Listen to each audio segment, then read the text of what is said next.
And welcome to the Dividing Line today. My name is Rich Pierce, and I am sitting in for Dr. White again, and I am doing my best at a one-man show today. I am normally the guy on the other side of the window, and I am, as I say, doing this live. I'm watching all my meters and trying to make sure, as I've got my monitors on the other side turned around so I can see what's going on. And as you can see from this angle, from this shot, I've got my keyboard here that operates the system on the other side. I've got some mics open over there, and I hope that doesn't cause a problem. But, well, they're actually devices, really. They're not microphones per se. But I can operate some of the systems from over here, and even to the point of changing the shot and doing a few things like that. So it's a real fancy-dancy setup, and I wanted to take a moment and come back with you and talk to you today about what happens at Alpha and Omega Ministries that is along the lines of parachurch ministry and accountability. Accountability in parachurch ministry. And every now and then, by the way, you're going to see me, and I'm going to give you a little bit of, as I go along here, things I have to do while I'm doing the techie stuff here. And I'm every now and then going to look over in this direction, and it's going to tell me whether or not the system's actually communicating with YouTube properly and that I'm getting a good solid signal. And fortunately, it looks like all those problems that we were having a few weeks ago, where it just seemed like we'd just drop our connection right in the middle of the show, it looks like that is cleared up, and of course I'm now watching a little bit of a hiccup in the feed here that should not be, so we'll see if I'm just going to have to record this thing and upload it later, but in the meantime, I'm doing the best I can, and we're going to just slog our way through this. And so, on the topic at hand, over the last several weeks, actually, on a number of fronts, we've had situations occur within the realm of the parish church apologetics organizations out there that are disconcerting, bothersome. I'm not going to name names. You probably know which ones I'm talking about. And I can tell you that I am talking about more than one organization. But we need to take a look from here and this organization before we can actually, without being hypocrites, examine what's going on over there, and to do that fairly. And so I thought I would, as Pastor Dan from Tuesday's show described it for me, pull the curtain back, so to speak, and give you a glimpse of how it is Alpha and Omega Ministries functions. Some of this might explain to you why we're such a small ministry and why there's only 2 employees. And we're going to go through some of that. But ultimately, the question comes back to, what is parachurch ministry? Alpha and Omega Ministries is a parachurch ministry. Now, those of you who may have viewpoints on this or have heard viewpoints on this may not have made that connection. You may be of the mindset that there's all these objections regarding parachurch ministry out there, but you like us and you like what we do, and how could we possibly actually be a parachurch organization? And so I've put up here for you, right here, there. The screen here is backwards. It's like looking in a mirror. And so everything that is over here, from our perspective, looks like it's over here. And it's really weird. But anyway, so I thought I'd put a PowerPoint presentation together for you with this so that you could follow along with what I'm having to say. But a parachurch organization is simply the idea that is an organization that is working alongside of the church. That is what it's supposed to be. The idea para-church means alongside the church. And the problem is that there are objections and there are many objectors to the idea of parachurch ministry in general. And I asked in our chat room yesterday, I'd already kind of formulated a number of these objections myself, and asked in our chat room, guys, throw out some of the most common lines that are common objections to parachurch ministry and what goes on there. And I thought we'd start by going through that. First of all, the chief, foremost objection towards parachurch ministries is lack of accountability. Lack of accountability. The idea that they function as an organization unto themselves. We're incorporated. We are a 501c3 nonprofit organization, and legally we are incorporated and organized for what the IRS recognizes as educational reasons. And it's kind of interesting because the state of Arizona looks at it slightly differently. But the point is that we're organized for nonprofit purposes and educational reasons. And we're going to get into how Alpha and Omega functions and is structured, but in a lot of cases, you've got parachurch organizations out there that don't actually have built into their founding documents what we would call accountability. There's no mechanism, there's no tool, and these organizations, in a lot of cases, can do whatever they want. And this is where the charge of loose cannon comes from. The idea that these organizations are out there and they're doing whatever they want. And there's no church, no pastor, no oversight involved that can rein them in, bring them back to orthodoxy, or if there's a moral failure or anything like that. They're just out there doing their own thing, and their board of directors is essentially no less than a circle of wagons, and that they're just out there doing their own thing and making their own rules, and whether that's theological, whether that's moral. Now, I want to stop a moment here and recognize that while we're an apologetics organization, there are parachurch ministries that are organized for all kinds of reasons. Most, frankly, are benevolent reasons. Reasons like trying to help unwed mothers, keep them from turning to Planned Parenthood, and have a place for them to go.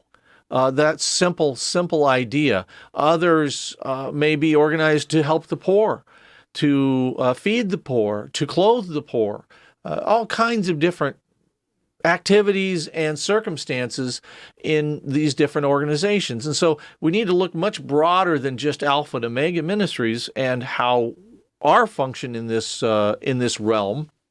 Okay, we need to see that there's a much bigger picture.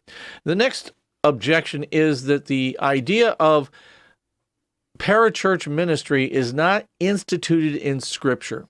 It's not instituted in Scripture. Now, of all the objections that are out there, this perhaps is the hardest to deal with and the hardest to answer, and actually carries the most weight. It becomes a serious issue because we look in the New Testament and the church is to be responsible in doing all these certain things. But we're going to come back to that. The next one I thought was really interesting, and that was the way the gentleman phrased it. It is the tail wagging the dog. The parachurch ministry becomes a circumstance where they're calling the shots rather than the church.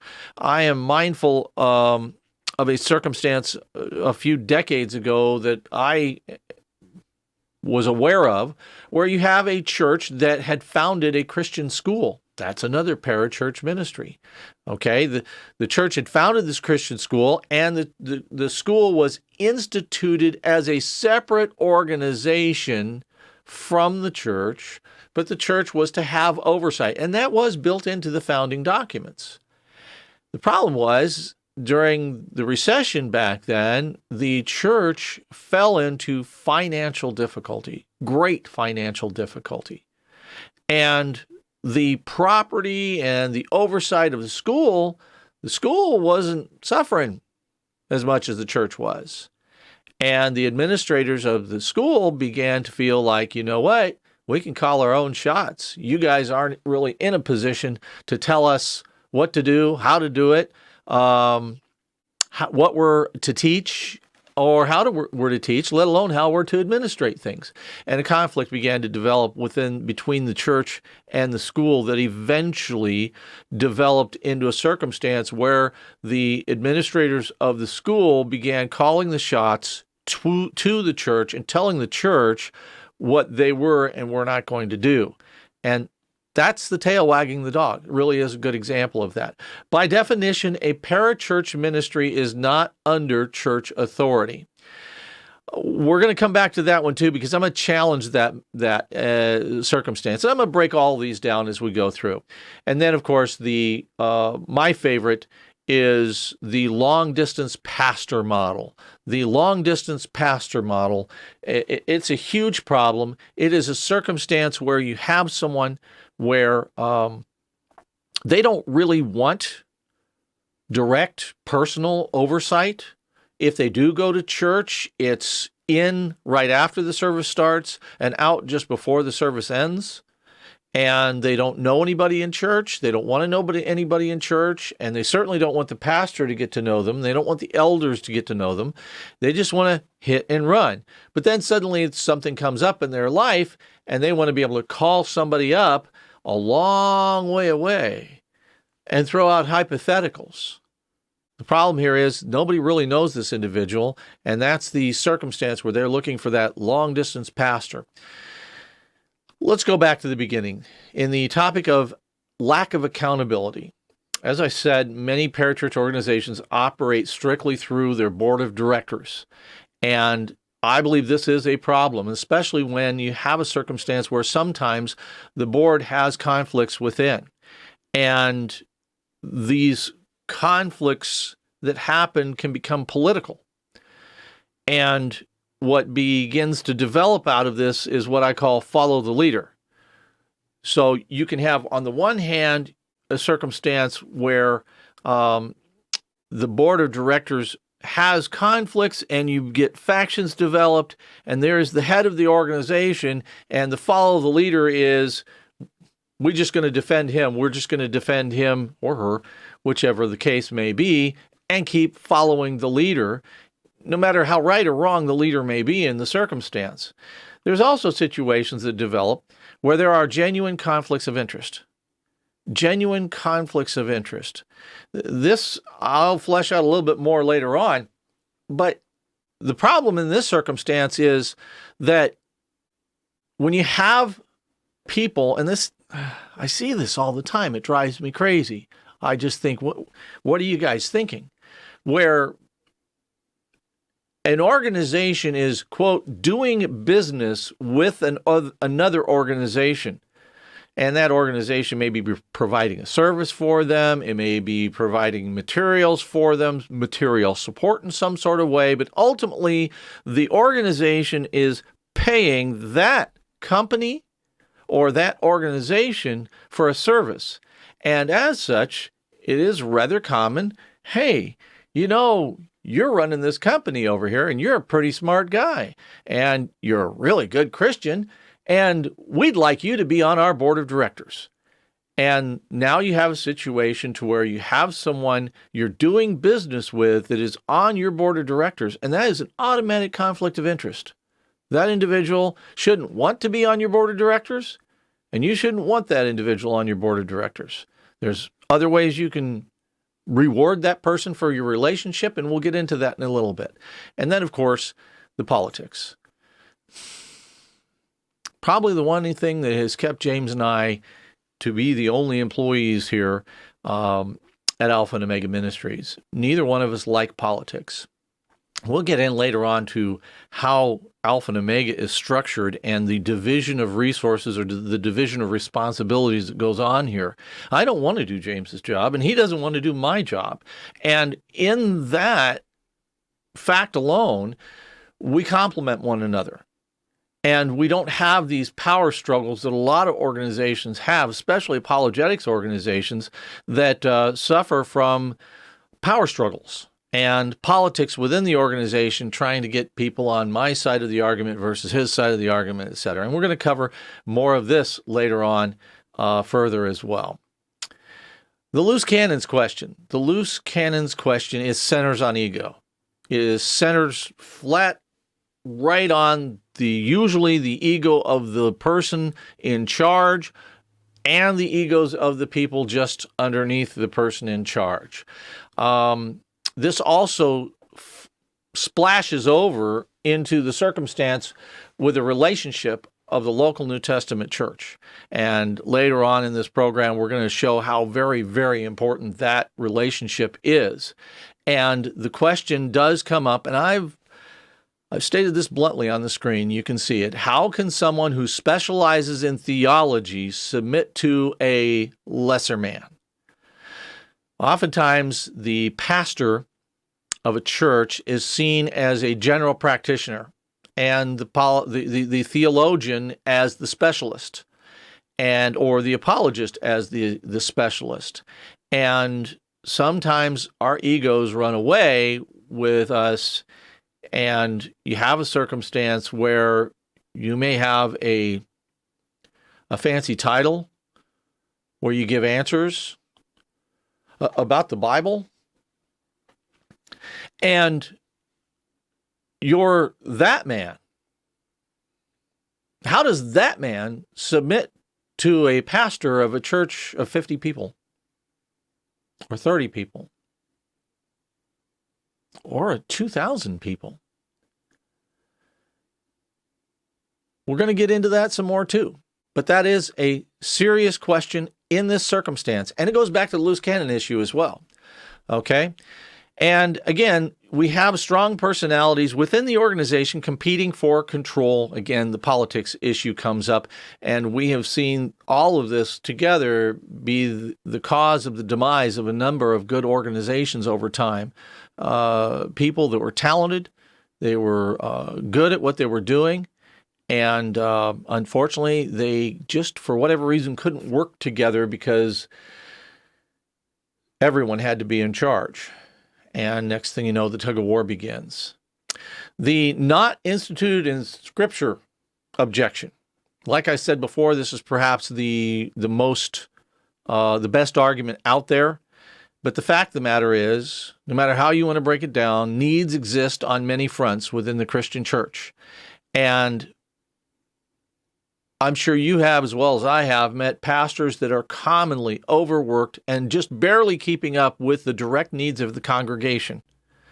And if that manifests itself in hospital visitations, in counseling with marriages, on and on and on, the pastor oftentimes bears a burden that is a great one.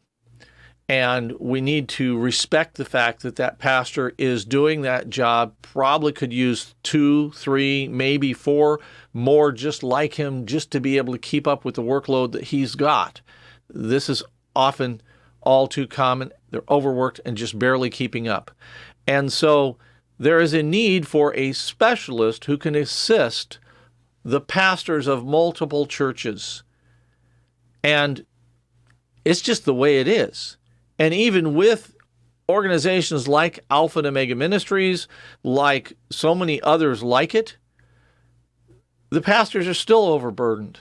They still have to set the time aside to listen to the dividing line. They still have to set the time aside to keep their studies up. And they still have to set the time aside to prepare for next week's sermon. In all of these cases, we have a situation where these people need help. These men need help, and they need to be able to have organizations that they can turn to through common interests. Hence, there's a need for a cooperative effort. Hence, the need for parachurch ministry in apologetics. The tail wagging the dog objection.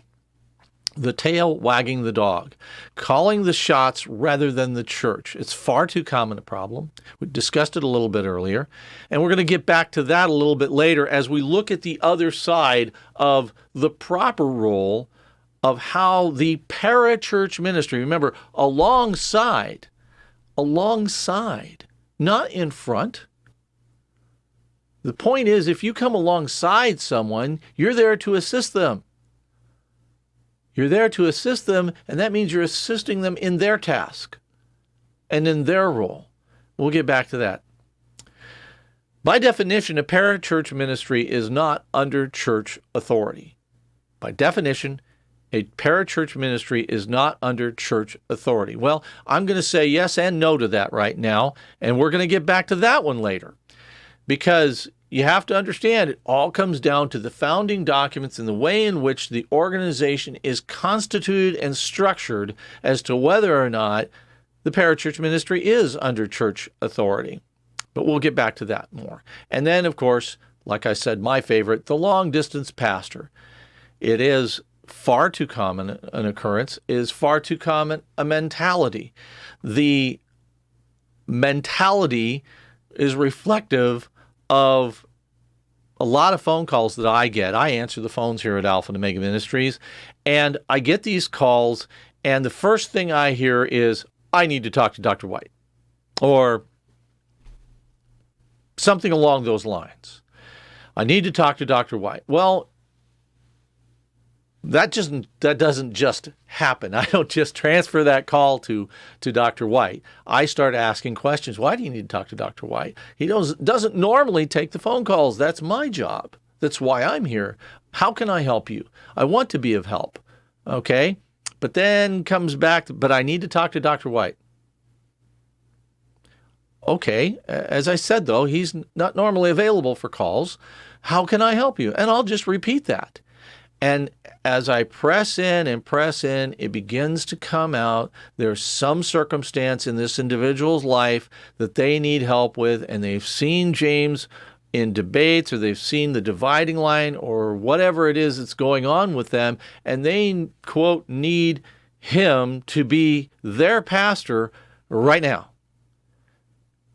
And my next question is, every single time, do you have a pastor? And that can go 10 different ways. Yeah, I've got a pastor. And then we go to press it further and find out, well, I've got a pastor, but I haven't been to church in 3 months. Does your pastor even know you? No. Or, yeah, I go to church every single week. My pastors know me, but I can't bring this up to him. As it says on the screen there, we support the local New Testament church. Oftentimes, these conversations do not end well. They really don't. It's a circumstance where this individual believes that they need Dr. James White, or fill in the blank. They need R.C. Sproul, Dr. Sproul. They need Dr. John MacArthur, and they need to talk to that person now. They're not a member of their congregation at all. They're halfway across the country, but that's who they have to talk to. No. The answer you're going to get here every single time is going to be, you need to talk to your pastor. You need to talk to your pastor. You need to talk to your pastor because that pastor, if he doesn't know you, he's supposed to know you. And maybe this is a circumstance where if you'd actually make an appointment with him, go in, sit down, and talk, he might get a chance to get to know you. I can't know you if I'm 3,000 miles away from you. I don't know what's going on in your life. I haven't observed you as an individual, haven't observed how you behave in church or around other churchgoers. I don't know anything about you, which means I don't know what you're holding back from me, information that you're not telling me, or how accurate the information that you are telling me is. I don't have the ability to look you square in the eye and question what it is that you're telling me. And in a lot of cases, when it comes to counseling, that needs to happen. That needs to happen. So what is the purpose of this program? It is my goal today to go through these things and show you this is how we do it here and why it is that we do this here. We're not perfect. It's not a perfect system. One size doesn't fit all. But the idea is to demonstrate structural accountability within the parachurch organization. There needs to be structural accountability. It needs to be written into your documents, and your members and your board need to be pressed on the issue that what's in those documents is important and must be enforced and followed through on. You can have And then again, we come back to this loose cannon thing, the politics, etc. You can have a situation that completely just violates your charter or your founding documents from head to toe. But if your board of directors doesn't take that seriously and doesn't do anything about it, who will? Who will? And what's the point of having the founding documents? You're in violation of them. But if you don't really care, that's a problem. We here impress upon our members and we impress upon our board of directors that these things are important. And I'm going to go into that as we let this unfold. But first, the church is a vital subject here. It's central to our function.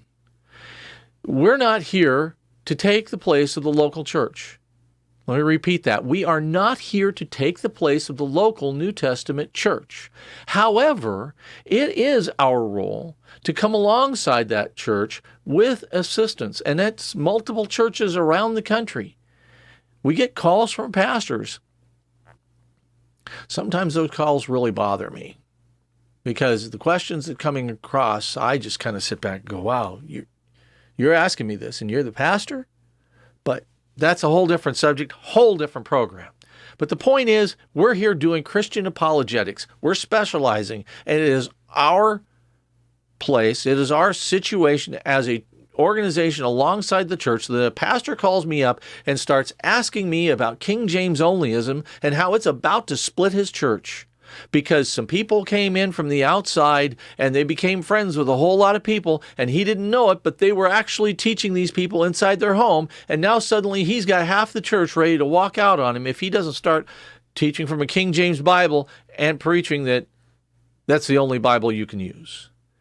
That's just one example. And now we need to help that pastor through this circumstance, get the right materials in his hands and help him give an answer so that he can keep his church from splitting and get these folks that have disrupted out. Countercult ministry. In the 1980s, when this organization was founded, the Mormon Church was out evangelizing the Southern Baptists 24-1. For every one individual convert to the Baptist church, if you will, the Mormon church was baptizing 24 people. The fact of the matter is, the cults are out there, they're evangelizing, and they continue to press forward, and we need to be in a position to where not only do we can give the answer, but we can equip the church to give an answer, and be able to do so with credibility. Unfortunately, over the years, James and I have seen a lot of false information circulated about Mormonism, Jehovah's Witnesses, Roman Catholicism. Oh my goodness, there's a whole lot of bad books out there on this stuff. And the idea is, if we can give an accurate reflection, an accurate answer to what these people actually believe today, we're going to gain their respect. We're going to gain at least a hearing, hopefully. I remember time and time again where James could actually argue from the Mormon position better than any Mormon we'd ever encountered. And that helped us as, if you will, evangelists. We didn't really see ourselves as evangelists. We're just going up to Salt Lake City or out to Mesa, Arizona to pass out tracts and talk to people and share the gospel with them. But if you will, our ability to give an answer and it be a good answer and a right answer was vital. Vital. And we wanted to be accurate so that we accurately represented what it was that they believe and why they believe it, so that we can give an answer as to why it's wrong and show them from Scripture why it's wrong and how they need to repent of the idolatry, on and on and on. I'll give you an example, and I've given it before. It was real commonplace in the 80s and 90s for other organizations who were evangelizing Mormons to be telling people that Mormons believe that Adam is God. And then they'd give you a citation from Brigham Young, who believed that Adam was God. He wrote about it. But it is an idea that quickly drifted away in Mormon history. Mormons don't believe that Adam is God. And 99.9% of them, I can guarantee you, have no idea that Brigham Young thought that. Now, if you want to take them to what Brigham Young had to say on these things and point that out to them and say, hey, look, did you know that Brigham Young, the university that's named after him, and he's a great prophet, second guy in the church and the whole 9 yards, knew Joseph Smith personally, founding member, etc. Doesn't what he had to say matter to you? Isn't that kind of important? So who's right?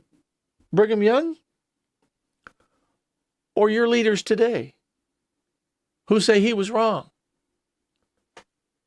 See, those are examples. These are things that we need to be able to study out and provide the pastor with so that he can use it as an apologetic, as well as our going out and doing that evangelism as well.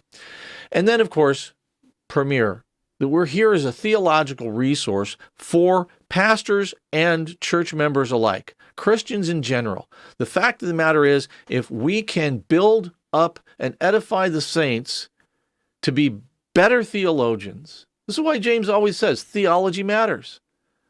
If we can help you do that, when you go out on that mission field, whether that's sharing with your brother's new girlfriend or your sister's new boyfriend or on down the line and just simply sharing the gospel with somebody, you're equipped to do that. If you have a family member who's turned to some sort of moral issue and still thinks they're a Christian or thinks that's fine because liberalism has gotten a foothold in their life, this is why we do programs like Dan did on Tuesday, or drugs like Jeff and Luke did last Thursday, on down the line. The fact of the matter is, there's a whole big picture of issues out there. You can't possibly expect one person who happens to be in charge of your church and is leading your congregation and trying to do so from the pages of Scripture to know everything about. In a lot of cases, he has to have somewhere to turn. So, theological resource. Now, about our members.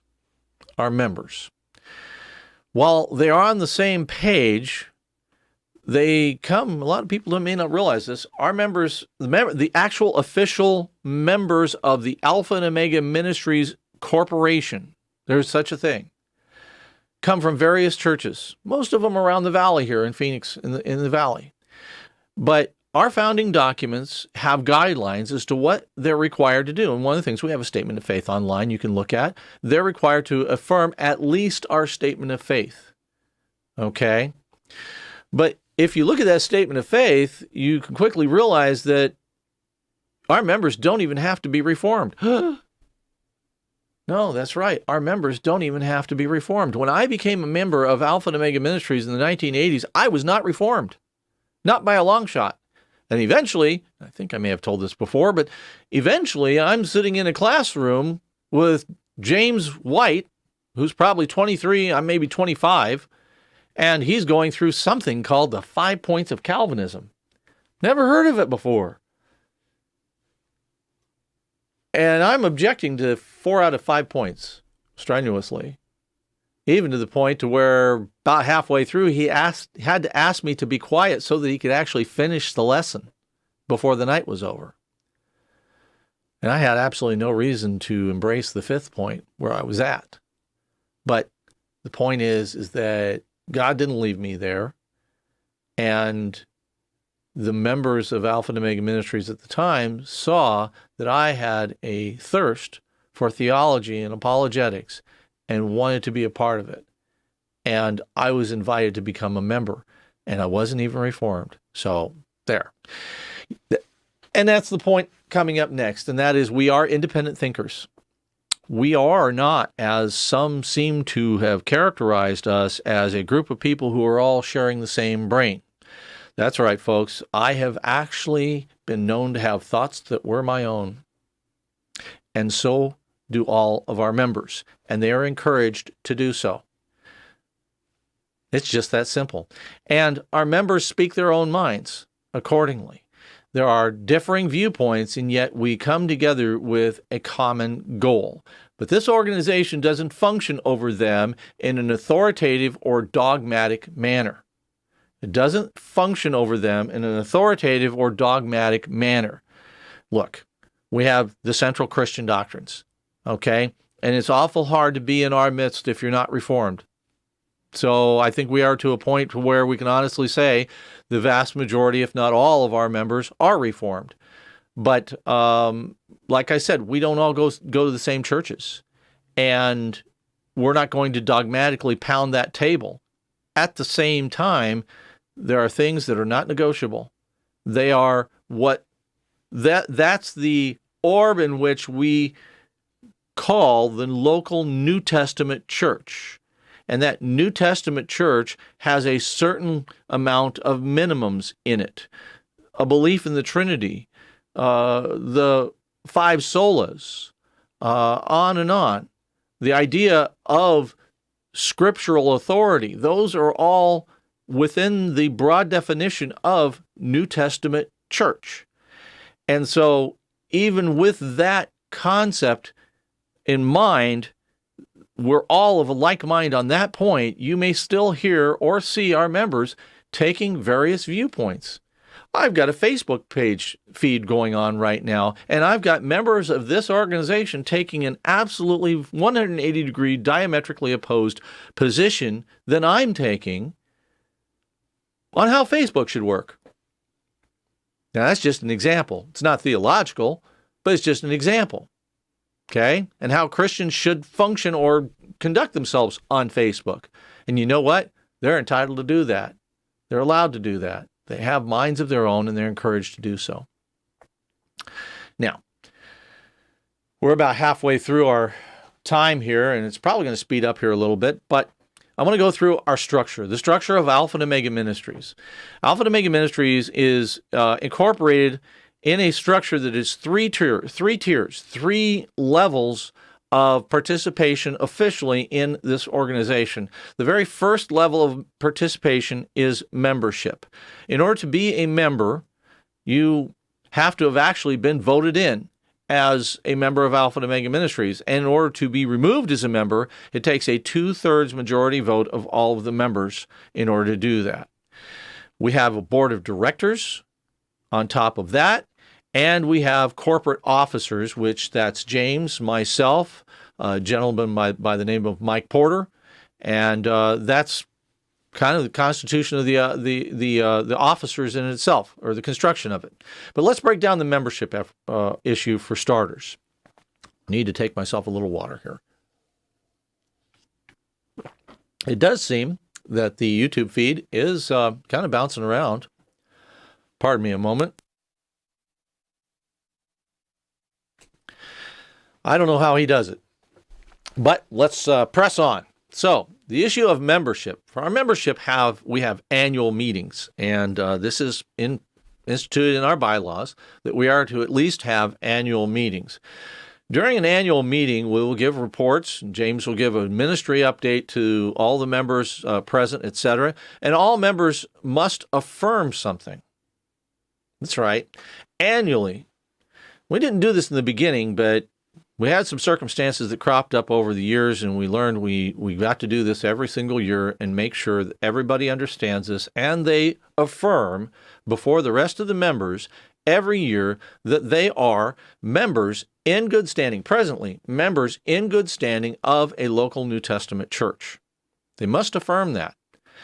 Now, there are circumstances where, the pastor in the church has gone off into La La Land, and we can't, in good conscience, stay there anymore.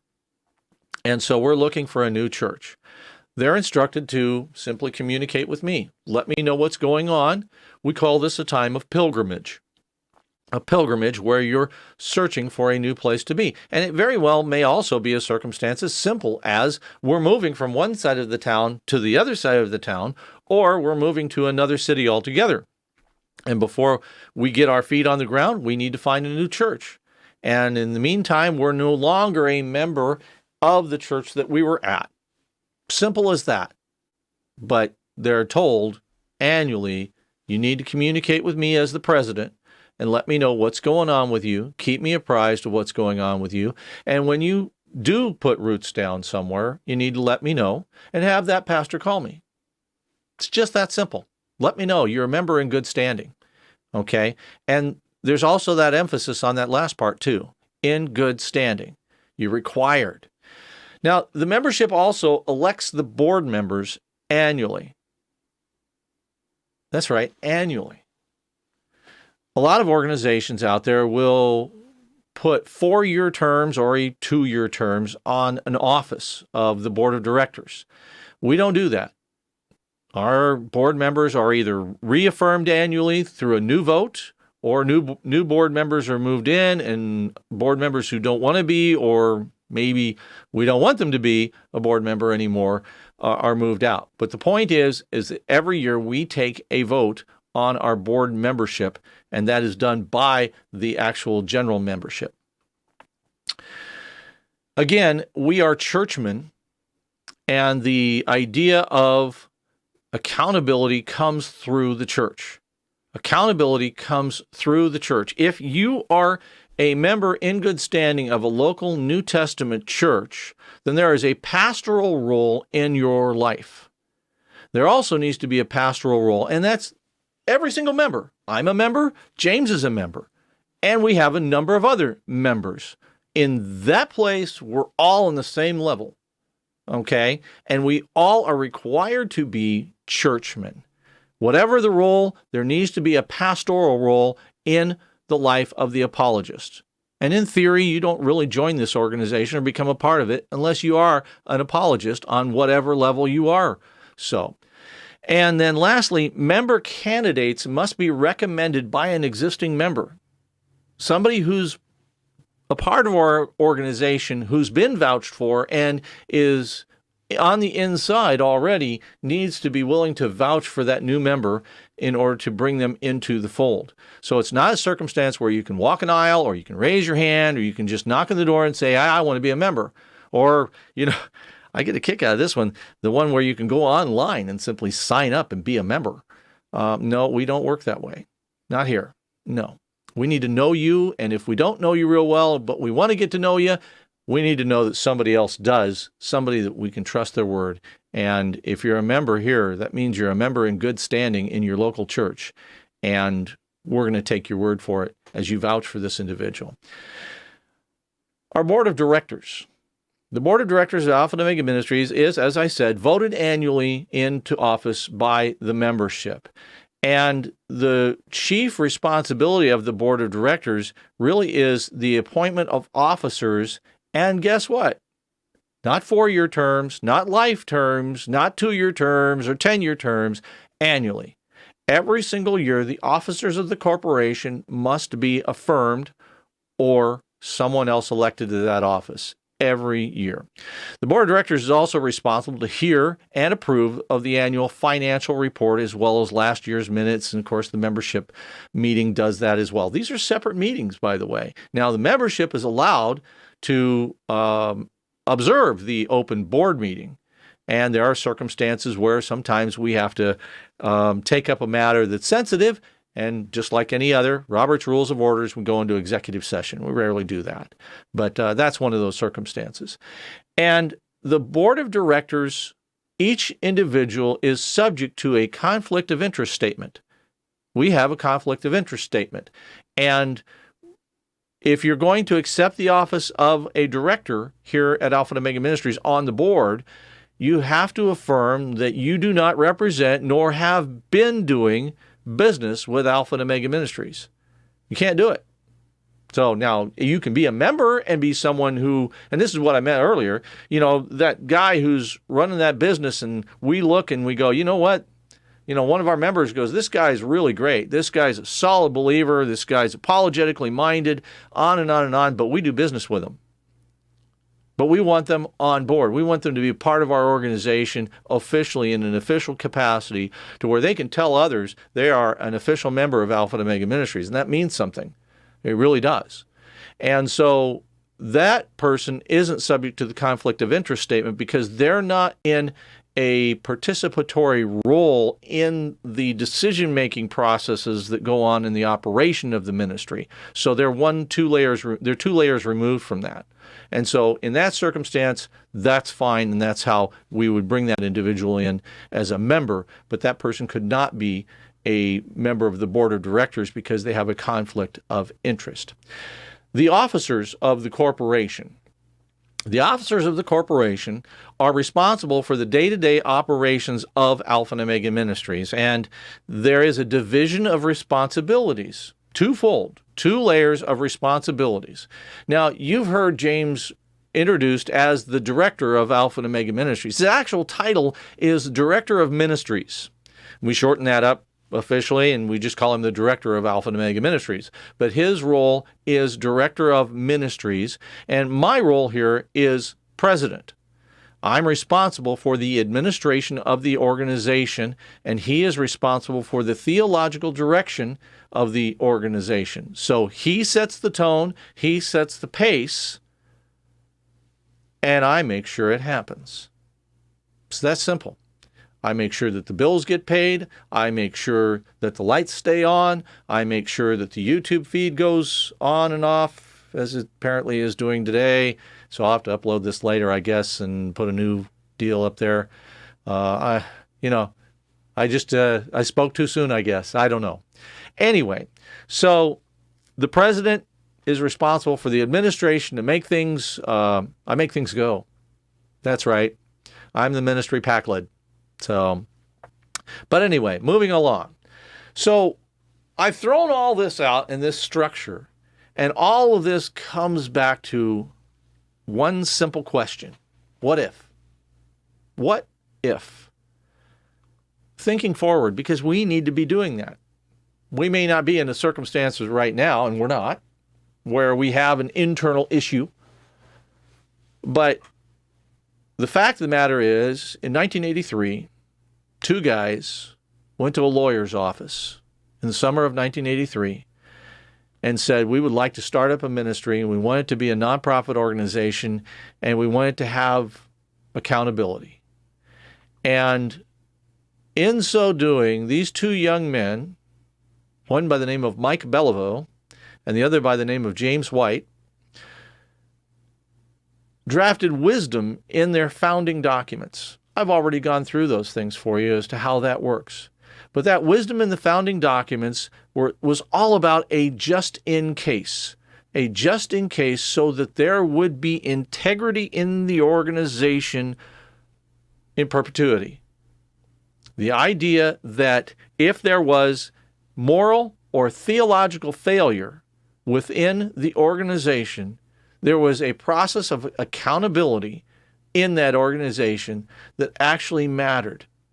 In point of fact, when I was made a member, I believe it was in 1988, in that very session, a matter of accountability had to take place, where the membership had to remove someone in an unfortunate situation. I'm not going to go into any more details, but that was my very first meeting with Alpha and Omega Ministries, was watching them talk about someone I didn't even know and vote them right out of the organization. Every person in the room took this dead serious, and they took my being brought in dead serious. It mattered, and it still does today. In a situation of moral and theological failure, once again, the role of the New Testament church is paramount. It is vital. Should we learn of a situation where there is a moral failure on the part of one of our members, or a theological failure on the part of one of our members, and I'll break these down here in a little bit, we have a method by which we can do something about.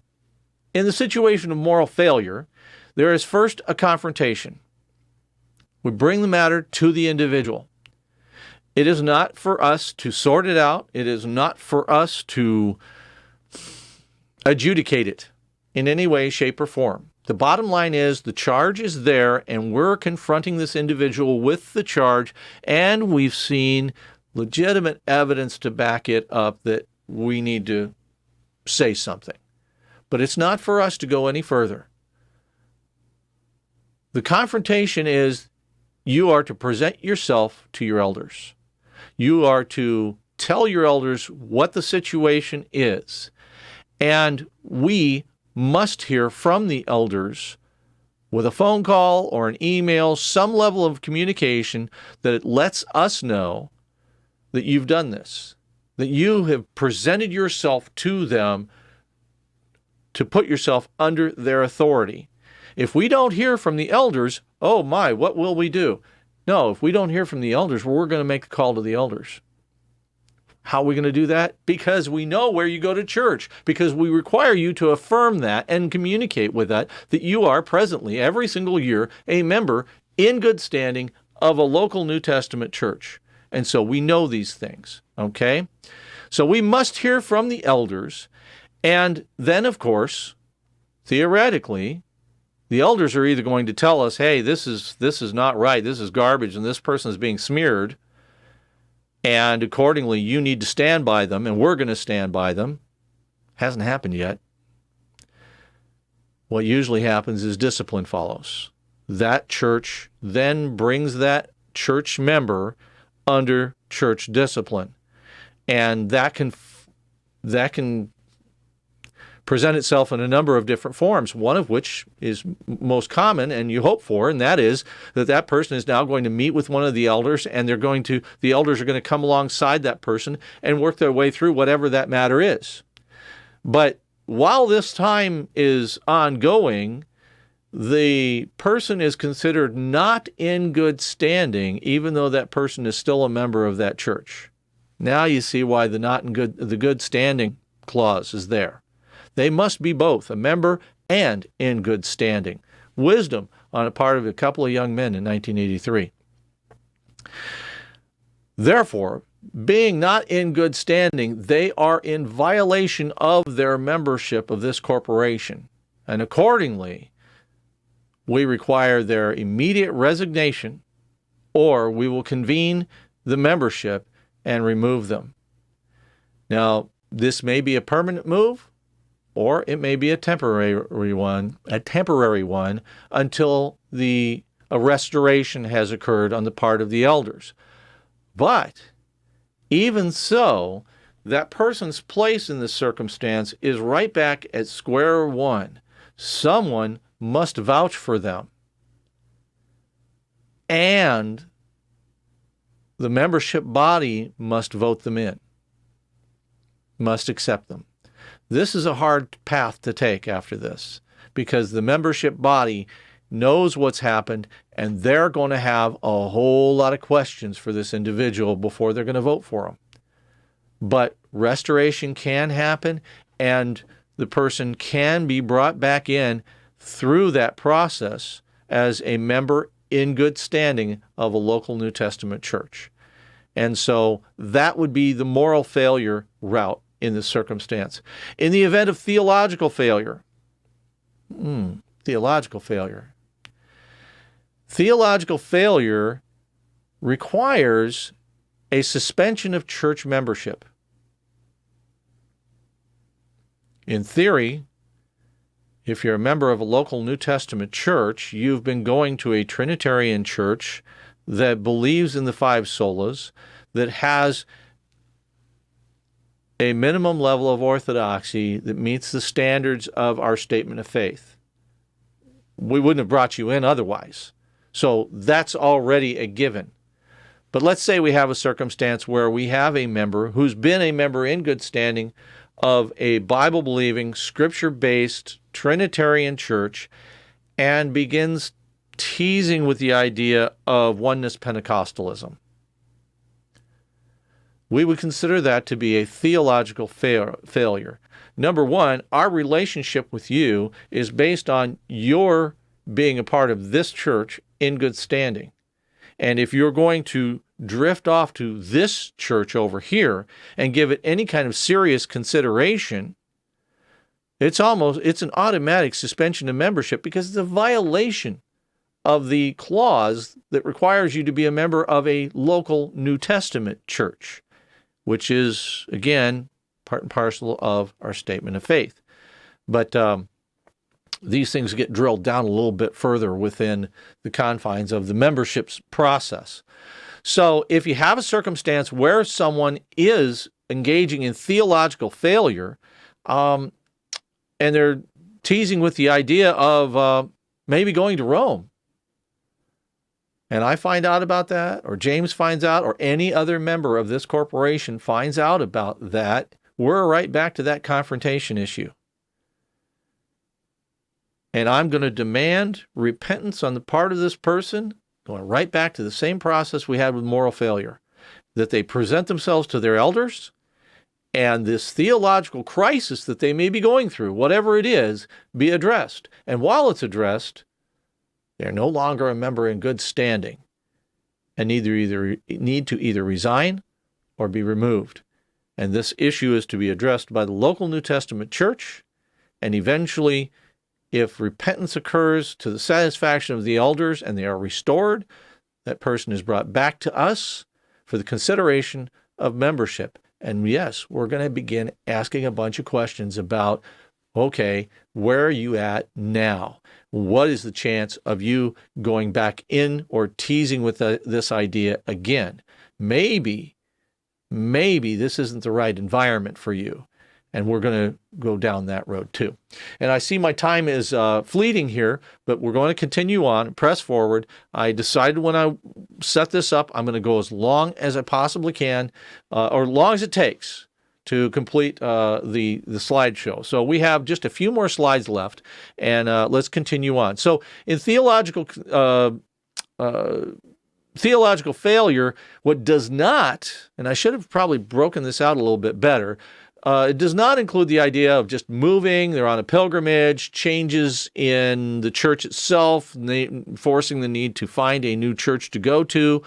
They just need to communicate with me and let me know what's going on, and we can keep tabs as they go and find a new church, a solid church, a Bible-believing church, and bring their family there and get grounded and rooted there as well. So then again, there is the issue of what I call theological drifting. We just kind of covered that a moment ago. And then ultimately, accountability matters. Accountability matters. And in the circumstance of this organization, and I need to make a little adjustment here. One moment, please stand by. So we'll deal with this here in a little bit, so that I have that set up. Okay, so